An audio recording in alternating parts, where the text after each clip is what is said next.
Hello, everyone. Welcome to Feedstuffs 365. I'm Sarah Muirhead. As most business owners know all too well, it can be difficult to overcome today's labor challenges. Joining us today to talk about the current situation and how to possibly overcome that is Jim Clark of Granite Creek Capital Partners. Hey, Jim, like to have you back with us here today. Hey, good afternoon, Sarah. Thank you for having me back. Excited to have this conversation. For those of you in our audience, we thank you for tuning in. If you have any questions, feel free to post those in the chat area on your screen. If you're joining us from social media, feel free to post your questions directly in your social channel. So, Jim, what is the current labor situation in the U.S. agricultural sector, and what is behind that? What is driving it? In preparation for this call, I reached out to a number of people in the industry, farmers, ranchers, operators, and the feedback has been pretty consistent. The labor market remains very tight in agriculture, and the broad sentiment is it's labor's even in shorter supply this year than in prior years. And to your question on why, when I probed, answers range from things that we've been hearing now for a number of years around, aging, population or the graying out of farmers and ranchers, next generation pursuing other career opportunities. Also, just greater competition from, similar industries that can recruit the same labor pool, whether it's construction or warehousing or logistics, and all of this is resulting in pressure on offering higher and higher wages, which in today's commodity market is making those individuals think twice, as it has obviously a very overt impact on their margins.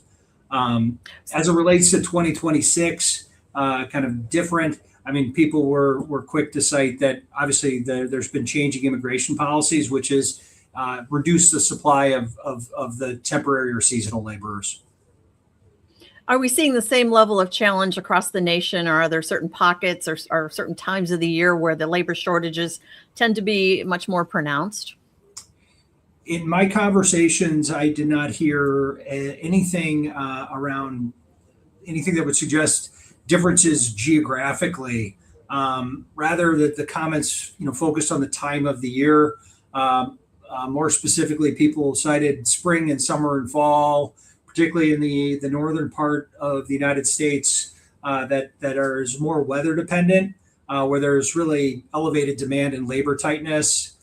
For especially in row crops, this was labor spiking around planting and harvesting, and again they cited the government's H-2A visa program for temporary laborers is helping, but again it is requires a lot of planning and lead time to think ahead to get all the paperwork done, and then there's obviously additional costs around administrative compliance, housing, and the like. That has helped, but again, it's still a business decision that they're faced with. What about certain agricultural sectors? You're seeing it some being hit harder than others when it comes to that challenge of finding available labor? In my conversations, if something came up, it was those businesses more on the livestock or protein side that are typically operating year round, and historically have relied on at least a large portion of their workforce being foreign born. Think dairy, livestock rendering, kind of downstream, food processing. Those individuals, cited that they're in a constant battle, searching for labor, and they're going out and going to their existing employees and asking them for referrals, offering spiffs if someone refers someone to that they can get hired, temporary firms for temp to perm, but really what came through is they're constantly recruiting, because a lot of these positions that they recruit for are constantly turning over. Someone takes a different job, or they don't like the work environment, and it's most pronounced in those second or third shifts, think nights and weekends, where the turnover is most elevated. I had a feeling you were going to say livestock might be an area where there's a bit more of a challenge when it comes to labor. So what about the importance of proper scheduling? How does that come into play when we look at the labor picture? In a vacuum, having pure visibility into your labor needs is very important. It also is very much a luxury because you're in agriculture. Your ability to do that greatly depends on what part of the supply chain you're playing in.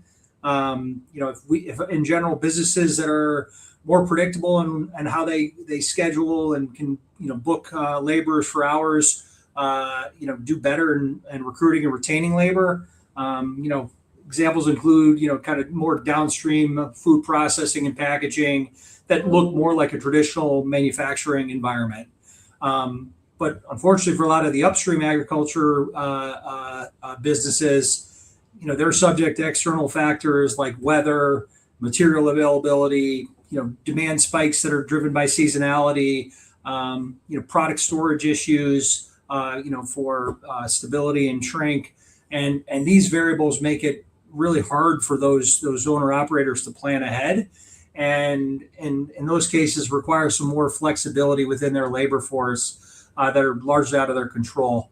Typically they have a core group of laborers that will help them, be that base load for all day, every day, and then they scramble in those busy seasons to fill in the gaps. Exactly. Weather can be such a factor too, like you mentioned, when it comes to, especially on the livestock side, stuff has to get done, but sometimes it just can't because of some reason. Now, so then how best for agribusiness owners, how best for them to overcome the challenge of not being able to find labor or maybe even afford labor in some areas? Again, from Granite Creek's experience as an active investor in the space, we see both in the companies that participate in the space and then their downstream customers, the actual farmers and livestock owners, a slow and steady move towards automation or technology and equipment that can provide leverage to the labor that they do have. It's not fully replacing labor. It's how does this piece of equipment let one person maybe do something that typically took two people historically to do. The most notable examples are obviously the big autonomous planters and harvesters, but those come at substantial cost. Where we see a lot of activity is around, smaller investments in different areas, specifically automation and historically labor-intensive activities around feeding, watering, irrigation, automating, the receiving and processing and sampling of products. Equipment, both processing equipment and fixtures and plants or facilities that are IoT equipped that can proactively send out notices to someone's phone or a system that says either they're working properly or there is an issue, where those then can be dealt with on a one-off basis, and again in a more efficient manner. Wearables for animals, things that include location assistance for assets or animals, GPS, RFID enabled, drone technologies. All these things are, lower cost technology investments rather than a planter or harvester that still allow someone in the industry to leverage the labor they do have and get the most out of them. And Granite Creek has made a number of investments in the space around businesses that have solutions that are addressing this automation trend to help the labor shortfall. I know Ritchie Brothers was one here recently that you folks announced. Talk to us about that and how you see that fitting into the labor situation. Sure. So Ritchie Waterers have made automatic waterers for 100 years.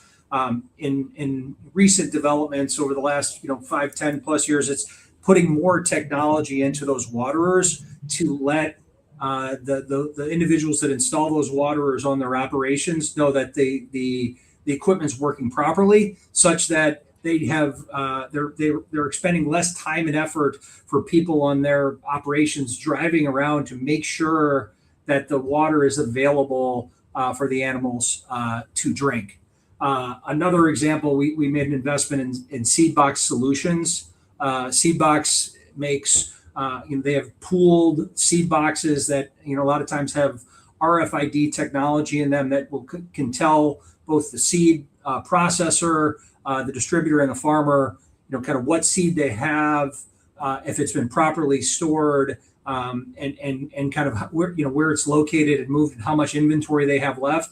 Again, such that they're able to more optimize and utilize the labor they do have on hand, and drive profitability in their operation. It's not necessarily about replacing all labor, but it's making labor more efficient and adding more to that bottom line. I would assume when we look at putting technology into operations, technology that are labor saving in their scope. Agreed.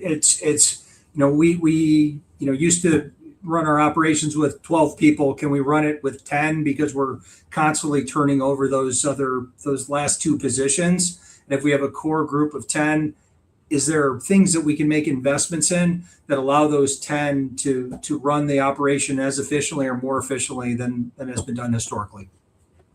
Any final thoughts, key takeaways you'd like to leave our audience with here today, Jim? Again, the broad theme that I heard in my conversations are, in the short term, market participants are going to look at these smaller incremental automation investments. They're going to continue to push on, near term immigration reform, at least for the H-2A temporary visas, to support, kind of the need here and now.